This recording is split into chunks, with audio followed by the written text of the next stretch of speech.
بسم الله الرحمن الرحيم، والصلاة والسلام على أشرف المرسلين. صلوا عليه وسلموا تسليما. كراكم أخواتي وأمهاتي، إن شاء الله تكونوا قاع بخير وبأحسن الأحوال إن شاء الله. كما راكم تشوفوا جبت لكم وصفة طبيعية اللي ما عندهاش الدرية إن شاء الله ربي يرزقها، واللي عندها السمنة إن شاء الله تضعف بهذه الوصفة هذه. غير تبعوا معايا الطريقة.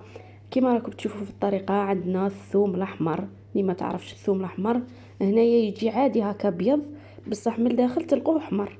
كاين اللي ما تعرفش الثوم الاحمر تحسب بهذيك القشره الفوقانيه تجي حمراء، هو القشره الدخلانيه هي اللي تجي حمراء. هنا نخيروا فصه تاع الثوم اللي تكون موايه، ما تكونش كبيره بزاف، تكون صغيره شويه. هنا غادي نقي هذا الفصه تاع الثوم، وغادي نوريكم اش غادي ندير بها. هنايا هذا الوصفه غادي تعدل لكم الهرمونات تاعكم، غادي تنشط لكم المبايض، تنقصكم اللي عندها الوزن الزايد، غادي تحسي روحك بلي نقصتي. هنا عندنا القرنفل حبات كما راكم تشوفوا فيه، قاع تعرفوا القرنفل. هنا غادي نحتاج فقط وحده حبه تاع القرنفل، غير حبه وحده. هنا نحتاج كل يوم حبه قرنفل وفصه هذيك تاع الثوم. هنايا نحاولوا نقطعوا لها شويه من الفوق هذيك الثوم هذيك باش ندخلوا القرنفله فيها. هنا دخلوا الحبه تاع القرنفل في الحبه تاع الثوم في الوسط، حاولوا ديروها في الوسط نيشان هكا باش ما تخرج لكمش منهم. هنايا دخلوها مليح، وهذاك الراس نحاولوا نقطعوا له هذوك اللي يجوا من الفوق كما راكم تلاحظوا هكا باش ما يجرح لكمش الاستومات تاعكم. لازم تدخلوا هذاك القرنفل مليح في هذيك الحبات تاعنا تاع الثوم هكا كما راكم تلاحظوا. هنا غادي نديروا طريقه واحده اخرى هكا اللي ما تنجمش تبلع هذا الحبه تاع الثوم. غادي نجيبوا حبه تاع ثوم واحده وعفوا سنه تاع ثوم واحده اخرى، غادي نقوها.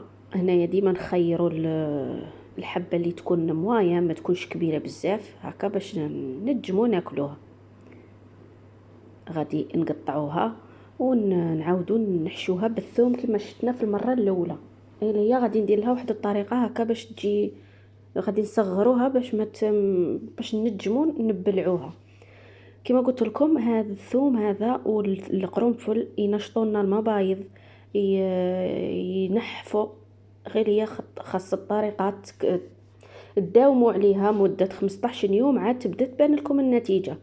كل يوم حبه مع الصباح على الريق قبل ما تاكلوا، والفطور تاع الصباح خلوه شويه متاخر هكا على 10 ولا على 11. والطريقه هذه كي تنوضوا شربوا، كلوا حبه تاع الثوم تاعكم مع القرنفل وشربوا الماء.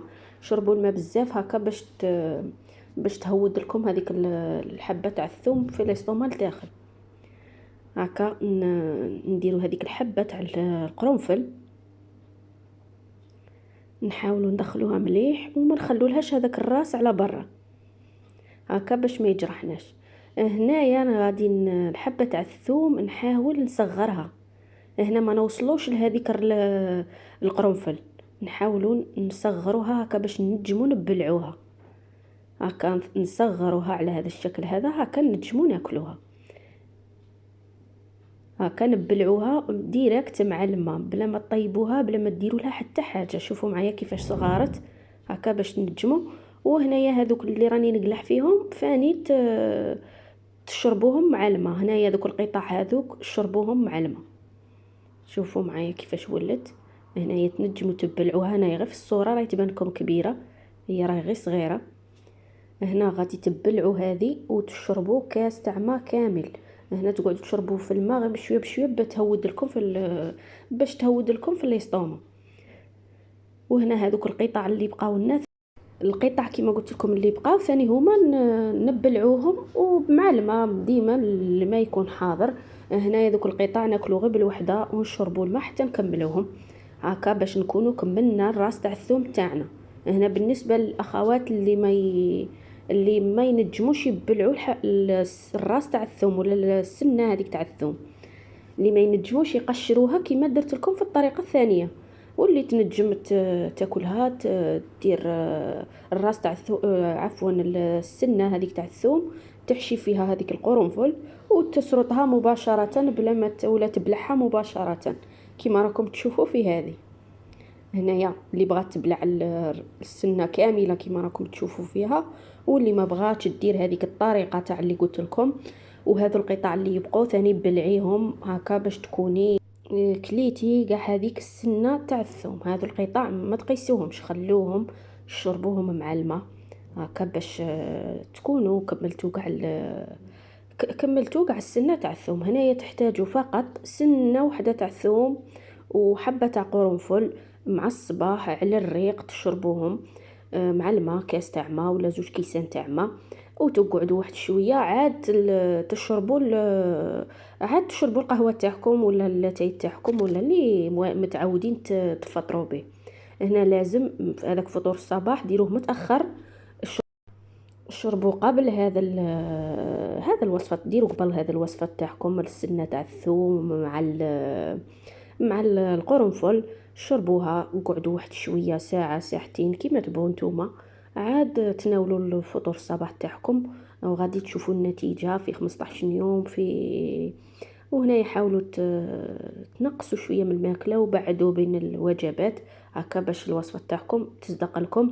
هنايا بزاف الاخوات حملوا بها، بزاف الاخوات رجلت لهم الهرمونات تاعهم، كاين اخوات في الاربعينات والخمسينات وشكروها على هذا. قلت والله غير ننزلها الاخوات يستفادوا منها، ان شاء الله قاعد تجربوها وتستفادوا منها وندو منكم دعوة الخير. هنا يا اخواتاتي كانت هذه هي الوصفة تاعنا تاع نهار اليوم، وصفة رائعة طبيعية، ان شاء الله قاعد تجربوها وتدعوا لي معكم. وما بقى لي غير نقول لكم كانت هذه هي وصفتنا تاع نهار اليوم، ان شاء الله قاعد تجربوها.